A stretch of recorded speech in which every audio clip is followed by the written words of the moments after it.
Welcome to another episode of The Brand Called You, a podcast and podcast show that brings you leadership lessons, knowledge, experience, and wisdom from thousands of successful individuals from around the world. I'm your host, Ashutosh Garg, and today I'm delighted to welcome a very senior and accomplished marketing professional from Gurgaon, India, Mr. Gunjan Khetan. Gunjan, welcome to the show. Thank you, Ashutosh. It's a pleasure. Thank you. Gunjan is the Chief Marketing Officer of Perfetti Van Melle, India. He's a strong believer in the spirit of entrepreneurship and has mentored a lot of startups. So, Gunjan, before we talk marketing, tell me a little bit about your own journey in brief. I'm a small town boy. Okay, I grew up in the outskirts of Kolkata in a nuclear family. So grew up with the strong values of a middle class service family. My dad was an engineer. My mom was a homemaker. And some of those values instill me to strive harder, both from a professional and educational front. I did my MBA and joined FMCG as an industry and fell in love with the industry and been with them for almost 20 years now. Wow. Worked across 3 different companies. I started with Heinz India and then moved to Reckitt and then now just joined Perfetti about 6 months back. Amazing.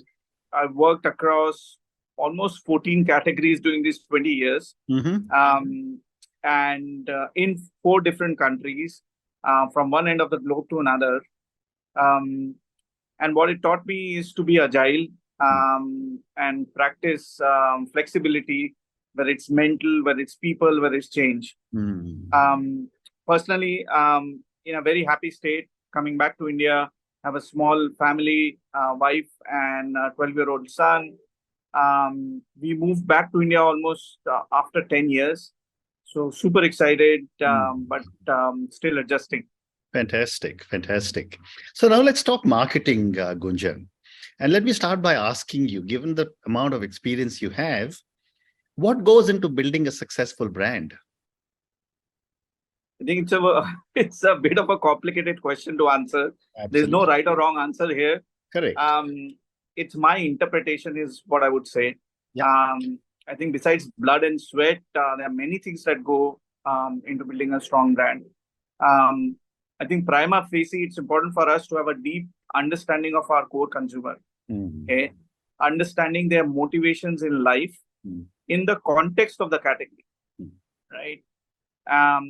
And therefore establishing very clearly the role of the brand, okay, in their life and the purpose of the brand, the higher purpose of the brand that reaffirms their values and life truths. Okay, because then they understand the why of the brand in their life, right? And when it comes to day-to-day things, there needs to be a relentless focus on driving a very clear proposition and a competitive advantage. Okay, we need to be persistent in innovating because the world is around us is changing very rapidly. And lastly, patience and passion. Patience in staying invested and passion in staying interested. Great response. Thank you. The other question that I had is, and I'm sure you'll be a great person to respond because you worked with such amazing brands. Brands are like living beings. They're like children and they need a lot of nurturing. And yet there are some brands that last 100 years and some don't last a few months or few years. What makes brands stay relevant for a long period of time? I think about 200, 300 years back, a very smart scientist left the cues for building a great brand. And it's basically Darwin's theory. Okay? We need to change to evolve. Okay?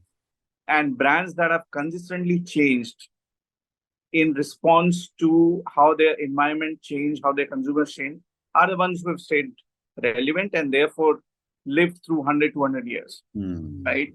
And it's not just it's not just true for brands, it's also true for industries, right? We know typewriters got out of business. because computers came in, computers getting out of business because mobiles have come in, and so on and so forth. I think, as I was saying, marketing today is extremely dynamic and complex. Correct. Than it ever was, but not as much as it ever will be. Okay? And therefore, it's important for us to constantly think different and try different things. Whether it's disruptive innovation, whether it's new age marketing, whether it's artificial intelligence and role of that in consumer response, whether it's marketing in metaverse. There's so many things that we should experiment to take our learnings, fail, and learn, and then choose the right ones. Well said. I've got a few questions for you relating to Perfetti. What sets Perfetti apart from so many other confectionery brands that are there in the market? And yet you seem to be in every small shop and every point of the country. I think we've been blessed with very strong brands.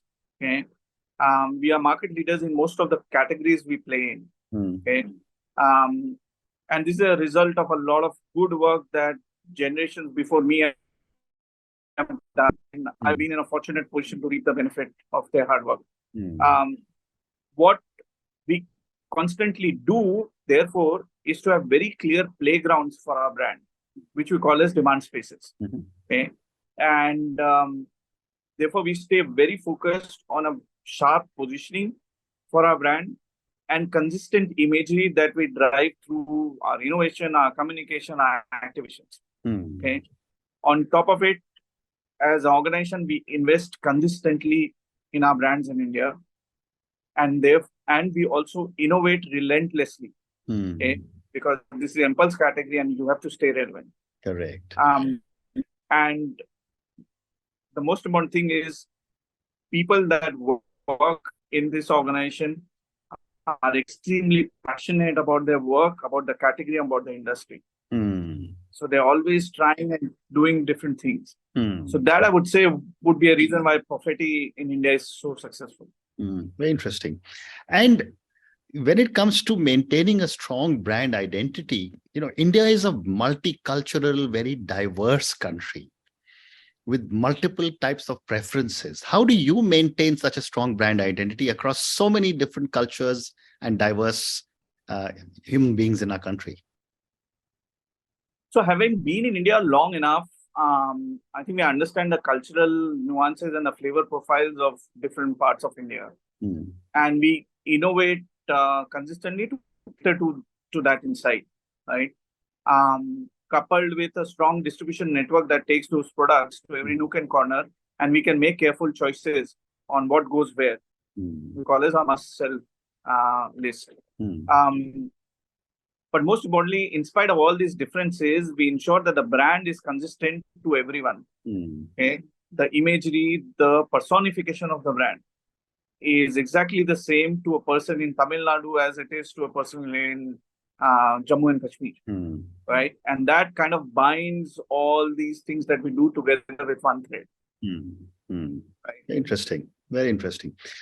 My next question to you, Gunjan, is that, the confectionery industry has been facing its own set of challenges. How are you managing it through your own company? I think I'm new to the industry, but the initial read I have is essentially there are three big challenges that I see that we need to untangle. One is pricing. These categories are ranged around low price points, single unit packs at 50 paisa, 1 rupee, at best 2 rupees, right? And therefore, with inflationary pressure, it becomes very difficult to have a sustainable business, right? So what we have done is we've constantly innovated at different price points and also moved the price table up. So we stopped doing business at 50p about a few years back. So currently, a lot of competitors followed us, and there's a large part of the business now at 1 rupee, right? So that is, pricing is one challenge. The other challenge is the industry is quite fragmented. The entry barriers are low. Correct. Anyone can make jelly or candy in their kitchen, okay? And mothers do, right? They make jellies for their kids, right? So it's a highly fragmented industry, and therefore it's important for us to constantly innovate and bring new experiences, new formats, new flavors to our consumers. Okay, so we are always ahead of the curve. Right. And the third thing I would say is, at the end of the day, it's impulse as a category. Decisions are not made at home, but on the shelf. And therefore, our competition is wider than confectionery, right? And super important for us to drive relevance of the category, and therefore have a role in the multiple choices that the consumer is making at any point in time. And some of it comes through breakthrough advertising that we have done, and innovating consumption occasions for the category. Well said. So these would be the top three challenges, I would say, for the industry. Great response. Thank you. And of course, for as long as I can remember, the single unit packs were also being used by most shops as change. So, if you don't have change, they will give sweets back, or confectionery items back. Right? Correct. Yeah, absolutely. Yeah. So my next question to you, Gunjan, is that the entire market for whichever product is now very strongly influenced by digital marketing, or the advent of digital in everyone's marketing strategy. How are you leveraging digital platforms to engage with your customers?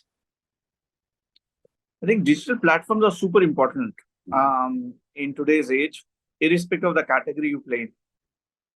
In our case, it's a bit more important because of the age group that forms the core consumption cohort for most of our categories, right? And they are primarily sitting on digital platforms.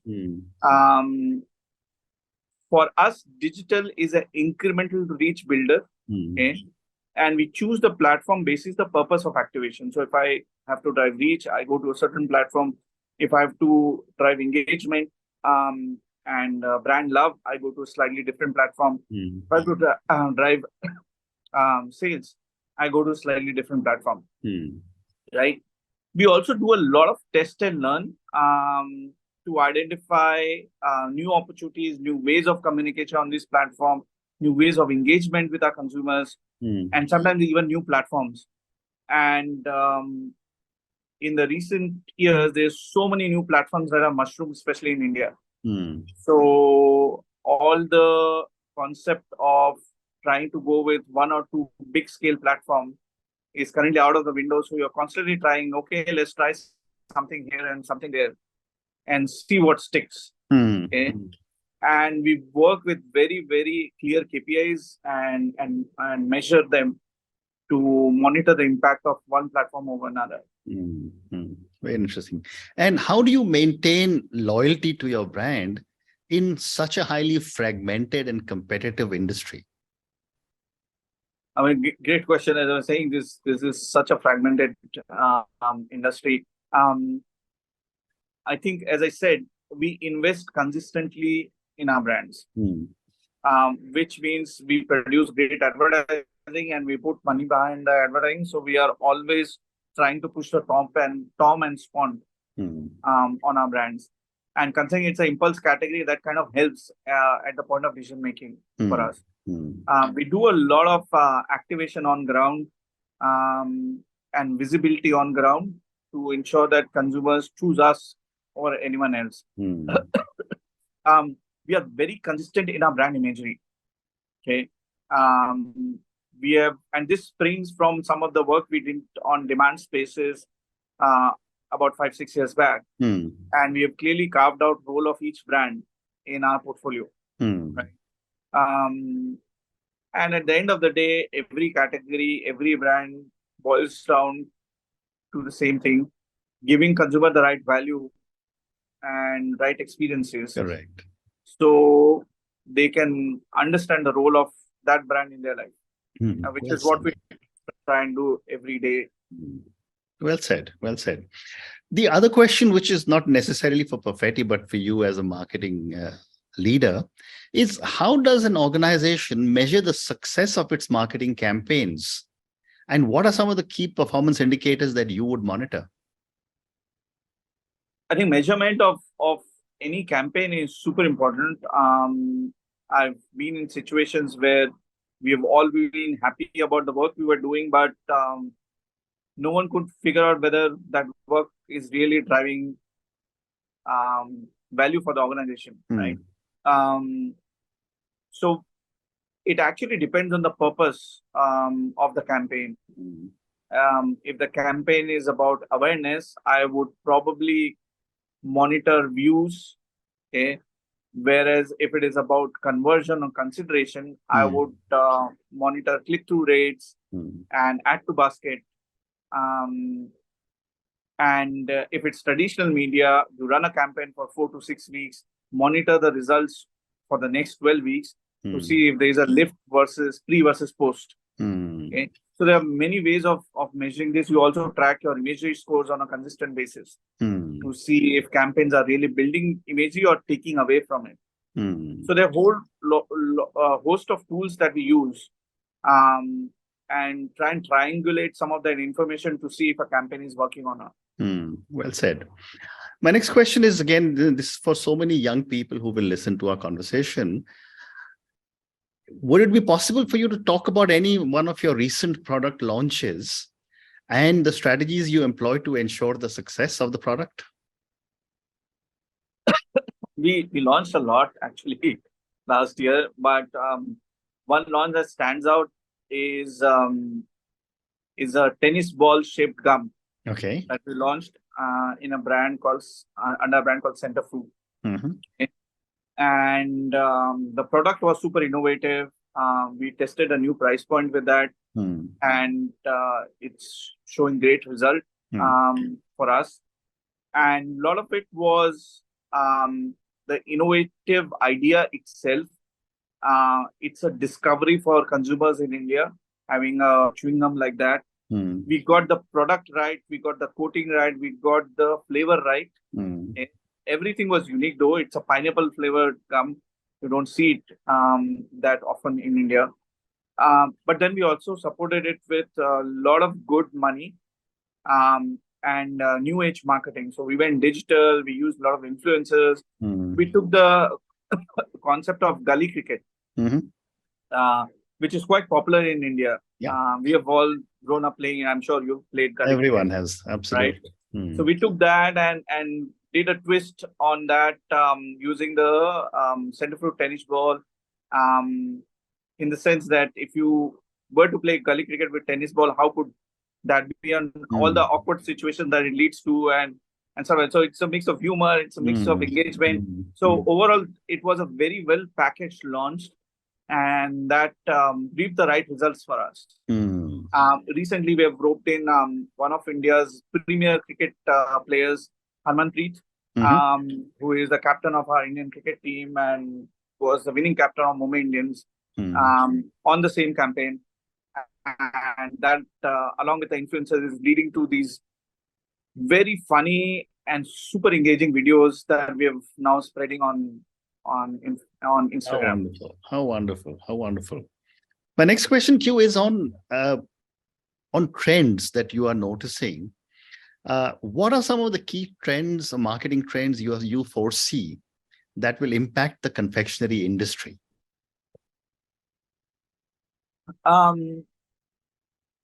I think people are getting super experimentative. They're learning more. They've got a lot of exposure internationally. Travel has gone up. Disposable income has gone up. So people are willing to try new things, go to different places, etc. And therefore, there's so much opportunity for us to leverage the experiences that exist outside India in our confectionery, right? Current confectionery industry is still structured around standard formats like candies, hard-boiled candies, gums, etc. But the world outside has other new interesting formats as well. So these people will go experience those, come back and look for similar kind of experiences. So that is one thing that would play a big role in the next few years, and therefore consistent innovation, bringing new experiences would be important. And Other than that, digital marketing is changing rapidly. Consumers Right. are moving at a very, very fast pace to digital marketing and e-commerce. Mm, How does confectionery industry step up to mm, leverage that change? mm. What is the role of traditional digital marketing versus artificial intelligence versus metaverse versus influencer marketing? All that is going to play a big, big role in Okay. shaping how we reach the consumer. And once we reach the consumer, what proposition we present to them. Mm, very interesting. And Gunjan, my last question to you, and this is for the thousands of people who will listen to our conversation. Based on your own journey as a chief marketing officer, having worked with such amazing brands, what would you say are three lessons you would want our viewers and listeners to take away, especially for people who are aspiring marketing professionals? Um, I think the top three that come to my mind and that have held me in good stead Mm, in the 20 years is knowing your business goal, mhm, understanding what drives the business, what is the flywheel of your business, mm, um, being on top of your numbers, okay? mm, And therefore using some of that understanding to drive decision making. mm, Okay. Um, I think that would be one key learning that I have. mm, The other one is experimentation. mm, Irrespective of the category we work in, the world is changing super fast. mm, So we need to experiment consistently, do our A/B tests, and therefore test, fail, learn, repeat the cycle till you succeed. mm, Okay? And along with that, ensure that the organization also learns and the overall knowledge table of the organization moves up. mm, Right. And the third one, and this kind of struck me when I became a leader, mm, and it's for all those people who aspire to be a leader, is be the leader you want to follow. mm, Okay. Um, this means some behavioral changes that you need to do, mm, some personality changes, and these are tough things to do because you've been like someone for a large part of your life. But as a leader, the biggest challenge is not to get stuck in silos, in a certain mold, but constantly reinvent yourself. mm. Okay, if you expect the brand to reinvent itself and your team to reinvent itself, so do you. Well said. So the third one would be to be the leader that you want to follow. Fantastic. And on that note, Gunjan, and your three amazing lessons: know your business goals. You also said be on top of your numbers. Second, you said experiment consistently. And I loved your cycle, which was test, fail, learn, test, fail, learn, keep repeating till you really have whatever you're doing understood correctly. And the third one, which is so powerful, be the leader you want to follow. Thank you so much for speaking to me, Gunjan, about your own journey. Thank you for speaking to me about so many different aspects of marketing in your journey, about Perfetti. Thank you also for talking to me about so many different aspects of how Perfetti and your products continue to be market leaders for a long, long time to come. Thank you again for speaking to me, and good luck to you. Thank you so much, Ashutosh, for sparing time to speak to me. I am quite excited and uh, and look forward to learning more about this platform that you and your team have created. It's a pleasure to be part of that platform. And best of luck to you and your team in Thank growing you. the platform. Thank you so much. Thank you for listening to the Brand Called You videocast and podcast, a platform that brings you knowledge, experience, and wisdom of hundreds of successful individuals from around the world. Do visit our website www.tbcy.in to watch and listen to the stories of many more individuals. You can also follow us on YouTube, Facebook, Instagram, and Twitter. Just search for the Brand Called You.